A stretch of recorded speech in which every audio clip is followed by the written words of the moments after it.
കനത്ത ഗതാഗത കുരുക്കിൽ പാലിയേക്കര ടോളിൽ വ്യവസായിയുടെയും പ്രതിഷേധം.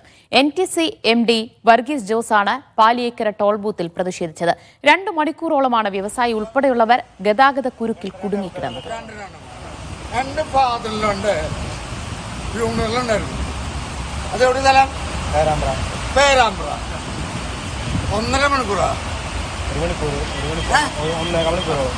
അതെനിക്ക് പങ്കെടുക്കാൻ പറ്റില്ല. ഞാൻ നിങ്ങൾക്ക് എന്തിനും ടോൾ തരുന്നു.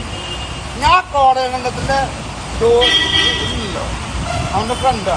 ഇന്നിപ്പോ അവിടെ സംഘടന എന്നെ അറസ്റ്റ് ചെയ്തോ?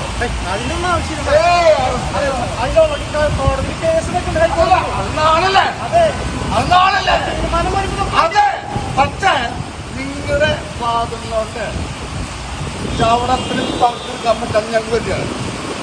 ഞാൻ അവിടുന്ന് പോണില്ല.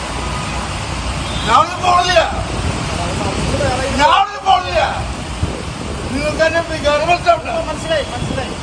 എന്റെ ഫാദറിലുണ്ട് അറസ്റ്റ് തന്നെ. അപ്പൊ നാളെ അവന് ഒരു കാര്യം കുറച്ച് കൂടുതലാവും.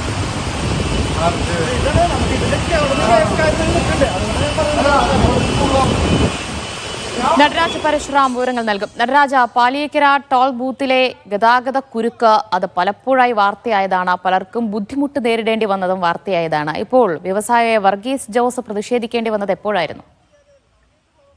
ദിവ്യ, ഇന്നലെയായിരുന്നു പ്രതിഷേധം. പാലിയേക്കരയിൽ വ്യവസായി നേരിട്ടെത്തി പ്രതിഷേധിക്കുകയായിരുന്നു. കനത്ത ഗതാഗത കുരുക്കിനെ തുടർന്ന് ആളുകൾ വലയുന്നത് നമ്മൾ ദിനംപ്രതി റിപ്പോർട്ട് ചെയ്യുന്നതാണ്. ഇക്കാര്യത്തിൽ ഹൈക്കോടതി ഒരു അന്ത്യശാസനം നൽകിയിട്ടും കാര്യങ്ങൾ പഴയപടി തന്നെയാണ് എന്നുള്ളതാണ് ഏറ്റവും പ്രധാനപ്പെട്ട കാര്യം. ഈ കഴിഞ്ഞ ദിവസം ബന്ധുവിന്റെ സംസ്കാര ചടങ്ങിൽ പങ്കെടുക്കാനായാണ് ഈ വ്യവസായി പാലിയേക്കര ടോൾ കടന്നുപോയത്. അദ്ദേഹം ടോൾ അടയ്ക്കുകയും ചെയ്തു. പക്ഷേ എന്നിട്ടും 2 മണിക്കൂറോളം അദ്ദേഹത്തിന് ഗതാഗത കുരുക്കിൽ കിടക്കേണ്ടി വന്നു. അദ്ദേഹം പറയുന്ന പ്രകാരം ബന്ധുവിന്റെ സംസ്കാര ചടങ്ങിൽ അദ്ദേഹത്തിന് പങ്കെടുക്കാനായില്ല. തുടർന്നാണ് അദ്ദേഹം തിരിച്ചു വന്ന് പാലിയേക്കര ടോൾ പ്ലാസയിൽ പ്രതിഷേധിച്ചത്. ഇത് കഴിഞ്ഞ കുറേ കാലങ്ങളായി നിരവധി ആളുകൾ ടോൾ പ്ലാസയിലെയും അതുപോലെ തന്നെ ദേശീയപാതയിലെയും ഗതാഗത കുരുക്ക് മൂലം ബുദ്ധിമുട്ടുന്നതിന്റെ ഏറ്റവും പുതിയ ഉദാഹരണങ്ങൾ ഒന്നാണ്. ഇതുപോലെ തന്നെ വളരെ വൈകാരികമായി നിരവധി പ്രതിഷേധങ്ങൾ പാലിയേക്കര ടോൾ പ്ലാസയിൽ നമ്മൾ നേരത്തെയും കണ്ടിട്ടുള്ളതാണ്. കഴിഞ്ഞ ദിവസങ്ങളിൽ യുവജന സംഘടനകളൊക്കെ തന്നെ, പ്രത്യേകിച്ച് ഡിവൈഎഫ്ഐയും അതുപോലെ തന്നെ യൂത്ത് കോൺഗ്രസും ഒക്കെ വലിയ രീതിയിൽ പാലിയേക്കര ടോൾ പ്ലാസയിൽ പ്രതിഷേധിക്കുന്നത് നമ്മൾ കണ്ടു. പക്ഷേ ഇതുകൊണ്ടൊന്നും ഫലമില്ല എന്നുള്ളതാണ് ഏറ്റവും കഷ്ടകരമായ കാര്യം. ദേശീയപാതയിൽ ഇപ്പം മുരിങ്ങൂരിലും ചാലക്കുടി ഭാഗത്തും ആമ്പല്ലൂരിലും ഒക്കെ തന്നെ ഇപ്പോഴും നിർമ്മാണ പ്രവർത്തനങ്ങൾ ഇഴയുകയാണ്. അതുകൊണ്ട് തന്നെ ഗതാഗത കുരുക്കുകൾ 2 മുതൽ 4 മണിക്കൂർ വരെ ഉണ്ടാവുന്ന ഒരു സ്ഥിതി. ഇന്ന് ആ ഭാഗത്തേക്ക് പോകാൻ തന്നെ ആരും ധൈര്യപ്പെടാത്തൊരു സ്ഥിതിയാണുള്ളത്. ഈ സംഭവത്തിൽ ഏറ്റവും കഷ്ടമുള്ള, ഏറ്റവും ദുഃഖകരമായ മറ്റൊരു ഉദാഹരണമാണ് ഇന്നത്തെ ഈ വ്യവസായിയുടെ പ്രതിഷേധം.